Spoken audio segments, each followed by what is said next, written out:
In this episode, we talk about a follow-up on episode 3, which there's a link somewhere around my face to watch that. We'll be talking about outreach strategy and something that I've trained my sales team to do. We'll talk about what that has done for us and how you can do the same.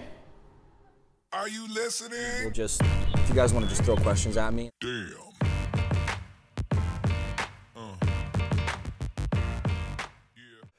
In episode 3, I talked a lot about the outreach strategy for our sales team, and it's really crucial to follow up episode after episode just to make sure that what I'm talking about is actually working, because I don't want to give any advice or any strategy that I'm not implementing but then following up on, because listen, I know you don't think this, but I might be wrong, right? And so this time I'm actually super right. And we've continued to do the outreach strategy that I've talked about in episode 3, so check that out. There's probably a link somewhere below my face. And one of the things that I've noticed when well, first off, let me take a step back and let's talk about the outreach strategy itself, because I think if you just came across Paul Talk and you haven't seen the other episodes, I should give you the direct key to getting a higher level of engagement from prospects through email outreach. It's really hard to get people on the phone these days, and phone time, believe it or not, is somebody's most valuable asset. From a CEO to a VP, they just don't have it, so they really need to be engaged in order to do it. So the outreach strategy I proposed in episode 3 to my team was to hook the person through a simplified email outreach rather than always asking for the time up front. And a lot of salespeople make that mistake because they want to talk about themselves, in the email outreach. But the reality is that what this hiring manager or what this VP or what this director, whoever it is, CEO, whoever it is you're selling to, what they want is they want a simple question that they can answer. And so what we've done is we simplified our outreach to exactly 2 lines per outreach. 1 line is a statement that we know is a fact. Your software is out of date.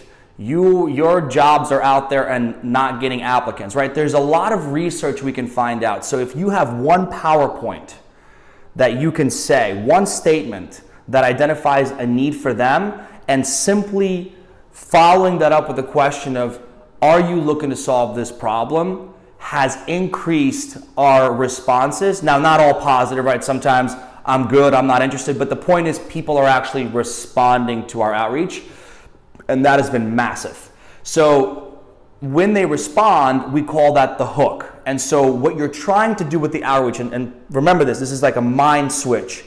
We are trying to engage them in conversation rather than engage them into a phone call. You don't want to jump the gun with these people, because if you ask for the time too quickly, then you might lose them completely because you're doing it just like everybody else is doing it. So this is an incredible opportunity to not only reach out to a lot more people, but also start to really get better responses. And yes, it takes a little bit longer, but think about it. You want to nurture this person, okay? So it's like watering a plant. It takes time, and you have to be diligent, and you have to continue to do it, because it doesn't work right away. And we all want this like one-hit wonder. Hey, this is my product. You have 10 minutes to talk about it. 99% of the time, the answer is fucking no.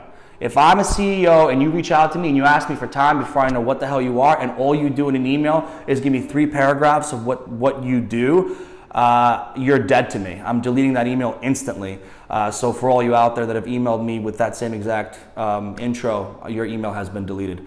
And I only do this because I don't have the time, and it just blurs together. And ask your own manager or director how many of these emails they get, and how all these paragraphs from all these different companies just go together. And if you get something that's really simple, and they simply ask you a normal question that doesn't ask for time, doesn't ask for money, doesn't ask for a lot of commitment except to hit reply and say, yeah, what do you got? Or yeah, just something, tell me more. Yeah, I have that position open. Or yeah, I use that software, so what? That can start the conversation for you and actually help you nurture the lead and then close it. So try that strategy out in your outreach and continue to do it. We did it for about 2 to 3 days, probably hit about 150 prospects. and you'll start to see the responses and track that response rate. Right now, traditional response rates are 1%. So for every 100 reach outs, you get one response, positive or negative. If you can beat 2 to 3%, then that outreach strategy is working for you. And that's kind of the balance that we go by. This outreach, I think, got us closer to 5%, which is insane.